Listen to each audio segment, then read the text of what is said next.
ఇగో చిరంజీవి గారు, మీ తమ్ముడు చేసే పనులు మాకేమో నచ్చట్లేదండి. అస్సలు నచ్చట్లా. మా వాడు ఏం చేసినా ఒక అర్థం ఉంటుంది.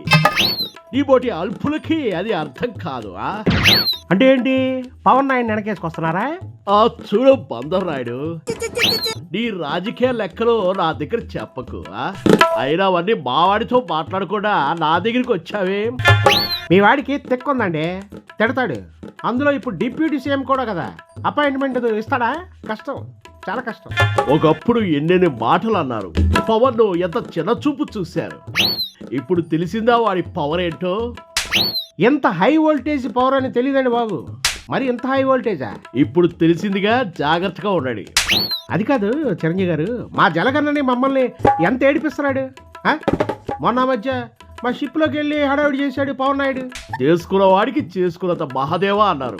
మీరు చేసిన పాపాలకి ఎండ కడుతున్నాడు, తప్పే ఉంది. మరీ ఎంత ఘోరమా? ఏదో కాస్త చూసి చూడనట్టు పోవాలి కానీ ఇంత మొండితనం ఏంటి, నాకు అర్థం కాదు. మంచి వాళ్లకు మా వాడు మంచివాడు. అలాగే మీలాంటి మొండి కటాలకి జగమొండి నా సోదరుడు. తమ్ముడిని ఏం పొగుడుతారు? ఎల్లాకి వస్తున్నాం ఇక్కడ. అయితే చెవులు మూసుకో. మీరు ఏ రాజకీయాల్లో అయితే అబాసుపాలయ్యారో అవే రాజకీయాల్లో తరుడెగ్గి నన్ను ప్రధాని చేతులతో వాడేసుకునేలా చేసి నా గౌరవాన్ని జాతీయ స్థాయిలో నిలబెట్టాడు నా తమ్ముడు. అబ్బబ్బా, నీకు బాగానే ఉండదు చిరంజీవి, మాకెక్కడ వాచిపోతుంది. మిమ్మల్ని అయ్యో రామా అనడానికి లేదు. ఆ రోజు నేను, మహేష్, ప్రభాస్ అలాగే మా తోటి సినిమా వ్యక్తులు మీ జగలక్క రెడ్డి దగ్గరికి వస్తే అప్పుడు ఏం చేశాడు? మమ్మల్ని ఎంత అవమానించారు, అవన్నీ గుర్తే ఉన్నాయి. అదే, ఆ వాడు అందరినీ సమానంగా చూస్తాడు కదా, అందుకే అలా నడిపించుంటాడు. అది అదే అది చిన్న విషయం. అది చిన్న విషయమా? మీ అహంకారం ఏంటో తెలుస్తుంది. బూతు బ్యాచ్ ని ఇష్టారాజ్యంగా వదిలేసి తను ముందుండి నడిపిస్తున్న మొండి నాయకుడు కదా మీ సైకో రెడ్డి. మీ బుద్ధులు అప్పుడే బయటపడ్డాయి. సరే సరే, ఆ గతాన్ని వదిలేయండి. ఇప్పుడు మీ పవన్ నాయుడు ఆ బ్యాచ్ పైన పగ తీర్చుకుంటున్నాడు. ఎందుకంత పగ? పగ ప్రతీకారాల గురించి మీరే చెప్పాలి. పోయా పెద్ద చెబుతున్నావు. మా జలగన్నకి పాపం పుణ్యం తెలియదు. వాళ్ళ చిన్నాయన్ని కూడా ఎవరో వేసారని తెగ బాధపడిపోతుంటాడు. హలో బందరు, నేను వివాదాలకు పోను అని ఏం తెలియని అమాయకుడని అనుకుంటున్నావేమో. నాకు మీ నీచ రాజకీయాలు మొత్తం తెలుసు, నాకేం చెప్పకు.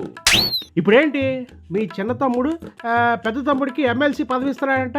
నీకొచ్చిన నొప్పేమిటి? మీరు అధికార దుర్వినియోగం చేసి ప్రజలతో తిరస్కరించబడిన నాయకులు. మీకు మాట్లాడే హక్కు లేదు. మీ పవన్కి రాజకీయాలు తెలియదు. ఆ బాబు మాటలు నమ్మితే ముంచేస్తాడు. పవన్కి ఇప్పుడు పూర్తి స్థాయిలో రాజకీయ అనుభవం వచ్చింది. ఎవరు ఎలాంటి వారో పవన్కి బాగా తెలుసు. మీరేం చెప్పక్కర్లేదా? మీరేం చెప్పరా? మా పైన దాడులు జరుగుతున్నాయి, కేసులు పెడుతున్నారు. ఒక పెద్దగా మీరు ఖండించాలి కదా. మీలాంటి స్వార్థ పనులను అస్సలు వదిలిపెట్టకూడదు. తప్పుడు పనులు చేసిన మీ అందరినీ లోపల పెట్టకపోవడాన్ని నేను తీవ్రంగా ఖండిస్తున్నాను. అది కాదండి, ఇప్పుడు మేము మీ ఫ్యాన్స్, మా మాట కూడా వినరా? మీరు మీ డ్రామాలు ఆపండి. నా దగ్గర ఆడితే జంక్షన్ జామ్ అయిపోద్ది, బాక్సులు బద్దలైపోతాయి. మీ నక్క వినయాలను చాలించండి. ఒకప్పటి చిరంజీవిని కాదు నేను. అంటే పూర్తిగా మారిపోయారా? ఇదిగో చూడు బందరు, పవన్కి నా ఫుల్ సపోర్ట్ ఉంటుంది. మీరు పుల్లలు పెట్టడానికి వచ్చే పిల్లులు అని నాకు బాగా తెలుసు. మూసుకుని మీ పళ్ళు మీరు చూసుకోండి. మీరు కూడా ఇలా అంటే ఎలా చిరంజీవి గారు? ఇలాగే కాదు, నా తమ్ముడు పవన్ కోసం ఎలాగైనా మాట్లాడతారు. ఇలాంటి పేటీఎం కుక్కను అస్సలు పట్టించుకోరు. వెళ్ళి మీ పని చూసుకోడమ్మా, లేకపోతే ఫేస్ కొంచెం లెఫ్ట్ అని ఇచ్చుకో, బాక్సులు బద్దలైపోతాయి, జంక్షన్ జామ్ అయిపోద్ది.